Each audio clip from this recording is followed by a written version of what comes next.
ng'ora igo.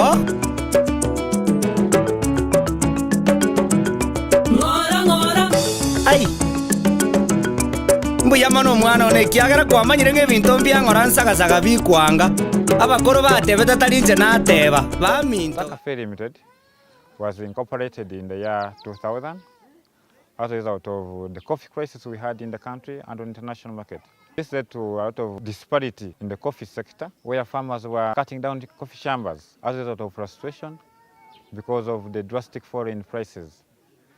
It's from this background that the shareholders of the then Kampala domestic stores incorporated Stack Cafe to add value to the product.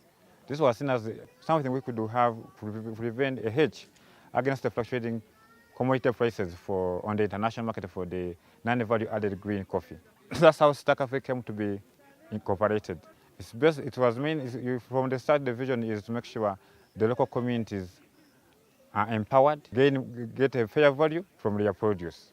Kabeyo United Farmers Association and Stack Cafe Limited have enjoyed a very, very unique relationship. The farmers group based in Kabeyo County, Kapchora District. Kabeyo Farmers Association was formed in the year 2002, originally as Kabeyo Youth Farmers Association. We entered into a relationship with them in the year 2009, and we need to have effective control over downstream supply chain.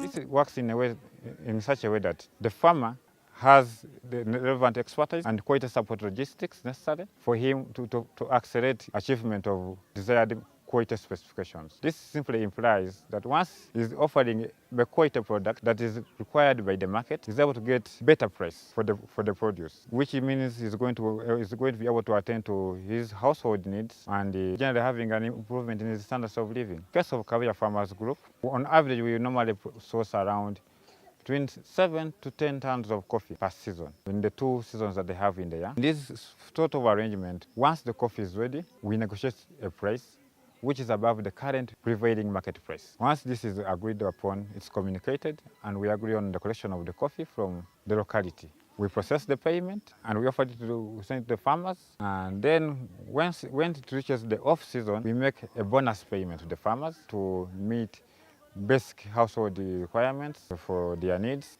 partly to tender to the farms. This is how we have been working with these farmers. Because of the need to ensure quality on the farm, we have been doing a lot of initiatives from training, ensuring that the coffee is collected in time because of issues of limited storage, and also how we can generally get involved in their lives as partners, because we want to ensure shared value.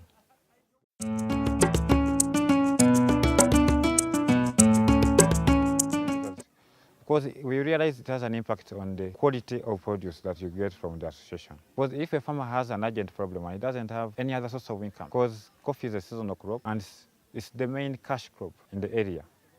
So it means this person, if he has 2 ripe cherries and the rest of the coffee is not ripe, but he has an urgent need, what should he do? If you begin putting yourself in that person's shoes, then you begin getting involved in his whole life and see how you can improve his well-being.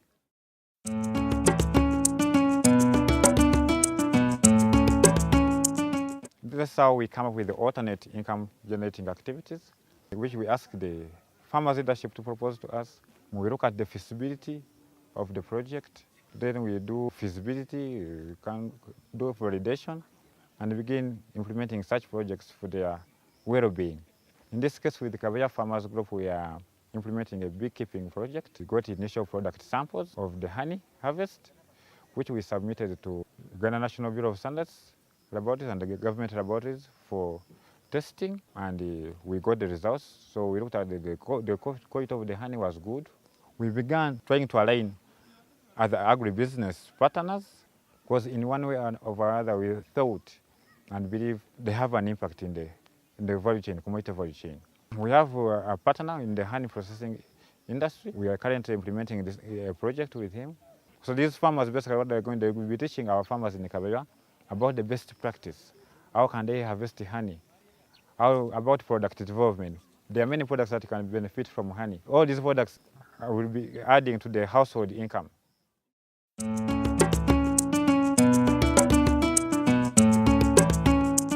Once you're dealing with these farmers, there are issues of land rights. in terms of communal projects. Because you realize that in the country we are having a lot of issues of land insurrection. We're trying to make sure the protection of rights of ownership over land is protected, whereby we sign framework agreements with the associations. We make sure this land is vetted. These framework agreements are made to make sure these farmers' rights are protected. And the issues of transparency with the farmers' groups, and these are issues we have tried to address by having open discussions. If there are any issues that they feel the association is not addressing, these issues are addressed in the open so that these issues are sorted out.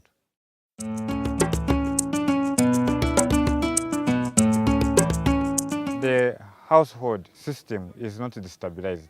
That's the unique part of this relationship. You are getting a quality produce, the farmer is getting a good return and maintaining ownership over land. In that, as opposed to direct land acquisition for plantation agriculture, which involves the movement of communities, the destabilizing of the ecosystem, farm livelihoods. In this type of relationship, you are dealing with the farmer, you are supporting the farmer to have a quality product to which you give a better price, and the farmer is maintaining ownership over his land. This is a relationship that we are trying to replicate all over the country, where we are trying to bring on board different agribusiness actors. We link them with our farmers groups. It's like a whole shop of expertise and partners who offer complete solutions for the farmer. We normally encourage local solutions to the local problems. We are going to replicate this nationwide with our farmers in Western Uganda and Midwestern Uganda. Our farmers are benefiting, and actually we are getting out of many well-wishers who are willing to join the associations because of the benefits that I've seen coming from the relationship with Star Cafe.